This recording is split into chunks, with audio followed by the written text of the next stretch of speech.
2 കൊരിന്ത്യർ അധ്യായം 5.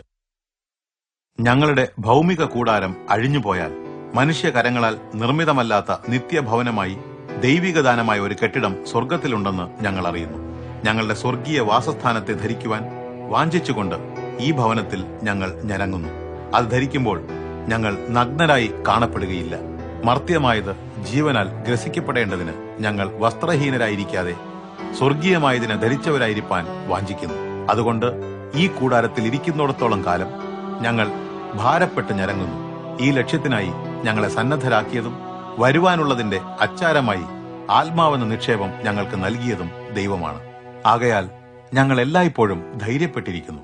ഈ ശരീരത്തിൽ വസിക്കുന്ന കാലത്തോളം ഞങ്ങൾ കർത്താവിൽ നിന്ന് അകലെ ആയിരിക്കുന്നുവെന്ന് അറിയുന്നു. കാഴ്ചയാലല്ല, വിശ്വാസത്താലത്രേ ഞങ്ങൾ ജീവിക്കുന്നത്. ഈ ഉറപ്പോടെ ശരീരം വിട്ടകന്ന് കർത്താവിനോടുകൂടെ വസിക്കാൻ ഞങ്ങൾ ഏറെ ഇഷ്ടപ്പെടുന്നു. അതുകൊണ്ട് ശരീരത്തിൽ വസിച്ചാലും ശരീരം വിട്ടാലും കർത്താവിനെ പ്രസാദിപ്പിക്കുകയാണ് ഞങ്ങളുടെ ജീവിത ലക്ഷ്യം. ഓരോ വ്യക്തിയും ശരീരത്തിൽ ഇരിക്കുമ്പോൾ ചെയ്ത നന്മയ്ക്കോ തിന്മയ്ക്കോ തക്കവണ്ണം പ്രാപിക്കുവാൻ നാം എല്ലാവരും ക്രിസ്തുവിന്റെ ന്യായാസനത്തിന് മുമ്പിൽ വെളിപ്പെടേണ്ടതാകുന്നു. കർത്താവിനെ ഭയപ്പെടുക എന്നത് എന്തെന്ന് ഞങ്ങൾ അറിയുന്നു. അതുകൊണ്ടാണ് ഞങ്ങൾ മനുഷ്യരെ പ്രേരിപ്പിക്കുന്നത്.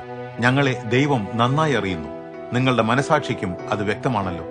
ഞങ്ങൾ പിന്നെയും നിങ്ങളോട് ഞങ്ങളെ തന്നെ പ്രശംസിച്ചു പറയുകയല്ല, പിന്നെയോ ഞങ്ങളെപ്പറ്റി അഭിമാനിക്കാൻ നിങ്ങൾക്ക് അവസരം തരികയാണ്. ഞങ്ങൾ സുബോധം ഇല്ലാത്തവരെങ്കിൽ അത് ദൈവത്തിന് വേണ്ടിയാണ്, സുബോധമുള്ളവരെങ്കിലോ അത് നിങ്ങൾക്ക് വേണ്ടിയാണ്. ക്രിസ്തുവിന്റെ സ്നേഹം ഞങ്ങളെ നിർബന്ധിക്കുന്നു.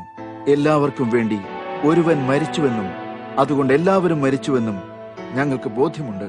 ജീവിക്കുന്നവർ ഇനിമേൽ തങ്ങൾക്കായിട്ടല്ല, തങ്ങൾക്ക് വേണ്ടി മരിച്ച് ഉയർത്തെഴുന്നേറ്റവന് വേണ്ടി തന്നെ ജീവിക്കേണ്ടതിന് അവിടുന്ന് എല്ലാവർക്കും വേണ്ടി മരിച്ചു. അതുകൊണ്ട് ഇപ്പോൾ മുതൽ ഞങ്ങൾ ജഡപ്രകാരം ആരെയും വീക്ഷിക്കുന്നില്ല. ഒരിക്കൽ ക്രിസ്തുവിനെ ജഡപ്രകാരം അറിഞ്ഞിരുന്നുവെങ്കിലും ഇനിമേൽ അങ്ങനെ ചെയ്യുന്നില്ല.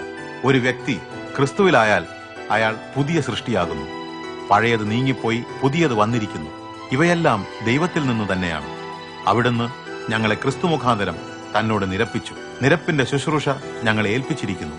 ദൈവം മനുഷ്യരുടെ പാപങ്ങളെ അവർക്കെതിരായി കണക്കാക്കാതെ ക്രിസ്തു മുഖാന്തരം ലോകത്തെ തന്നോട് തന്നെ നിരപ്പിച്ചു പോന്നു. നിരപ്പിന്റെ സന്ദേശം അവിടുന്ന് ഞങ്ങളെ ഭരമേൽപ്പിച്ചിരിക്കുന്നു. അതുകൊണ്ട് ഞങ്ങൾ ക്രിസ്തുവിന്റെ സ്ഥാനപതികളായി ദൈവത്തോട് നിരന്നുകൊള്ളുവിൻ എന്ന് ക്രിസ്തുവിനു വേണ്ടി നിങ്ങളോട് അപേക്ഷിക്കുന്നു. അത് ദൈവം തന്നെ ഞങ്ങളിലൂടെ അപേക്ഷിക്കുന്നതാണ്. ദൈവം പാപരഹിതനെ നമുക്ക് വേണ്ടി പാപമാക്കി തീർത്തു. തന്നിലൂടെ നാം ദൈവത്തിന് നീതിയാകേണ്ടതിന് തന്നെ